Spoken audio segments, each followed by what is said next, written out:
There is a blessing in everything. Behind every moment of adversity in your life, there is a blessing and a lesson. Every moment of adversity has those two things. Pain always leaves a gift. Sometimes the breakup is the blessing.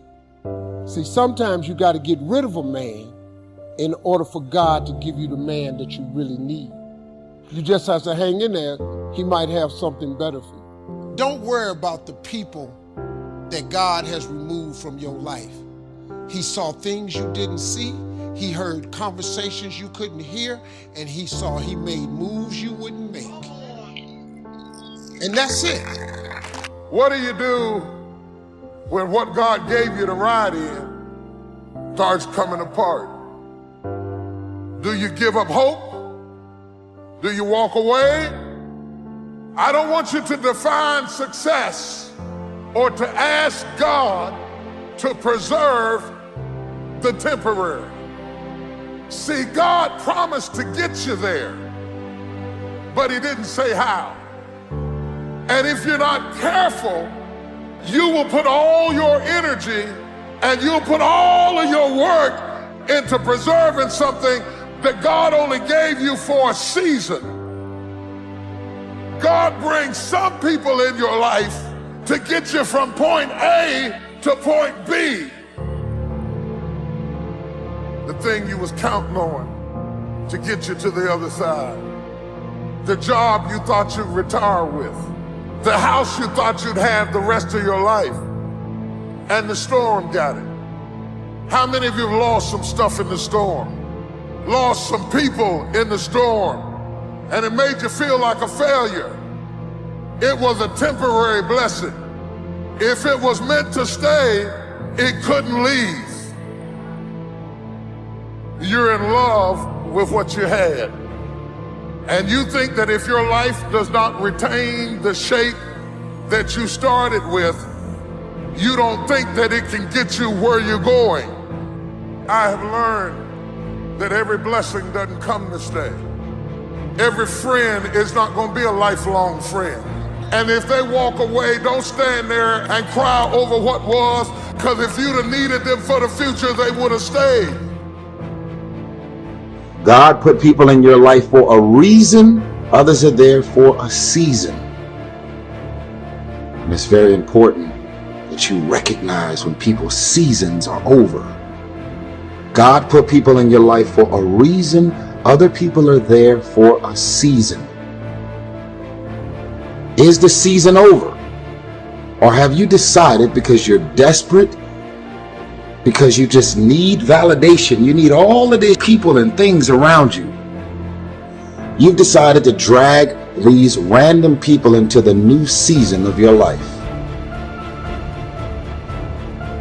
You have a boat.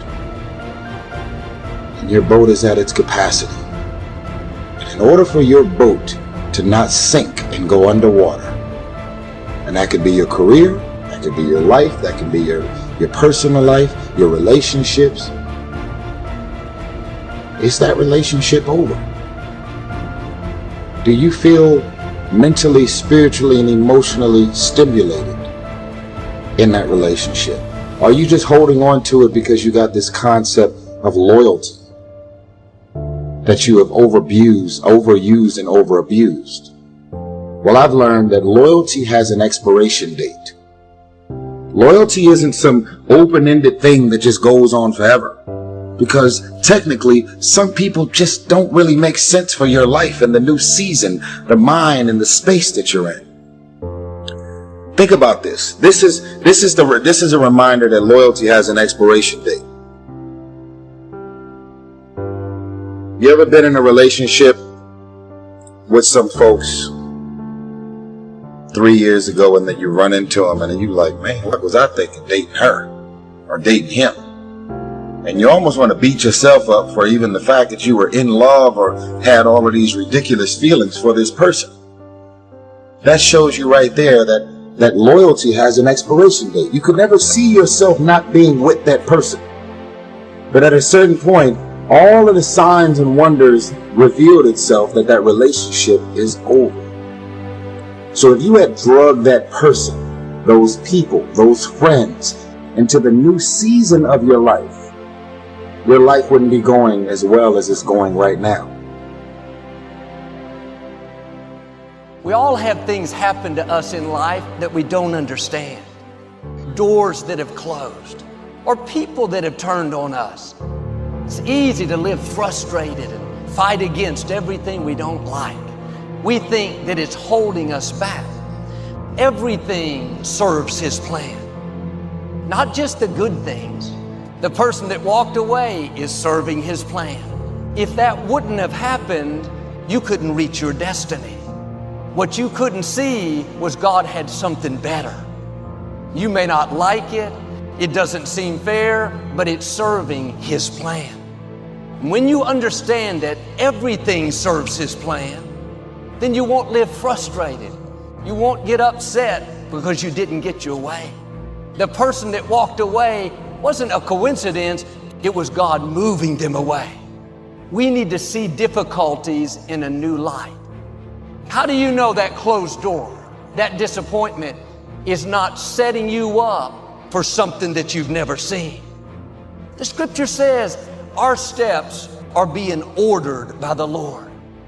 If you weren't supposed to be there, you wouldn't be there. Don't be upset over that person that's trying to make you look bad. You need them to reach your destiny. It wasn't a coincidence.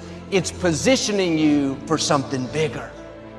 Sometimes it's going to feel like you're going backwards. You have to trust Him when you don't understand. All things work together for good to those that love the Lord. Now the test, while it's not good, will you stay in faith? When it's unfair, will you believe that God is still on the throne? That what He started in your life, He's going to finish? God will use people being against you to move you into your purpose. You need people that try to throw you into the pit so you can take your throne. People can't override what God has ordained for you. I wonder if you're upset over something that's serving His plan. A person that walked away doesn't make sense. Stay in peace. It's all a part of the plan. God knows what you're going to need in the future. Many of the challenges that you're facing now, they don't have anything to do with now. It's positioning you for something in your future. You will see how God will begin to connect the dots. Instead of being bitter, have a new perspective. It's serving His plan. The betrayal, the closed doors can be discouraging. It's not working against you, it's working for you. God will never close a door without opening a bigger and a better door. If you'll keep the right attitude, one day you'll look back, Lord, thank you for closing that door. Thank you for moving that person out of my life. I would have never met my amazing spouse. We don't grow in the good times. Everyone is for us. Things are falling into place. We grow when it's difficult, when we have to stretch. That's why you can't pray away every challenge. If the situation is not changing, then God is using the situation to change you. If God made everything easy for us, we wouldn't be ready for where we're going. God has amazing things in your future. But to get there, you're going to have to defeat some big giants, outlast some strong opposition. You have to stand strong and show the opposition that you're more determined than they are. That challenge is not going to defeat you, it's going to promote you. Instead of complaining about what's not turning around, see that as an opportunity to develop your faith. Keep doing the right thing when the wrong thing is happening. Keep thanking God when you don't see any sign of it. His grace doesn't mean He's going to remove every challenge. It means He's going to increase your strength so it doesn't feel as difficult. Now you can handle what you couldn't handle in the past. What used to bother you doesn't bother you anymore. God has a plan. You will grow through what you go through. Everything that you're going through, at some point, it makes no sense to you right now. But at some point, God is going to reveal to you why all of these issues, challenges, and problems continue to show up and what you were supposed to learn from it.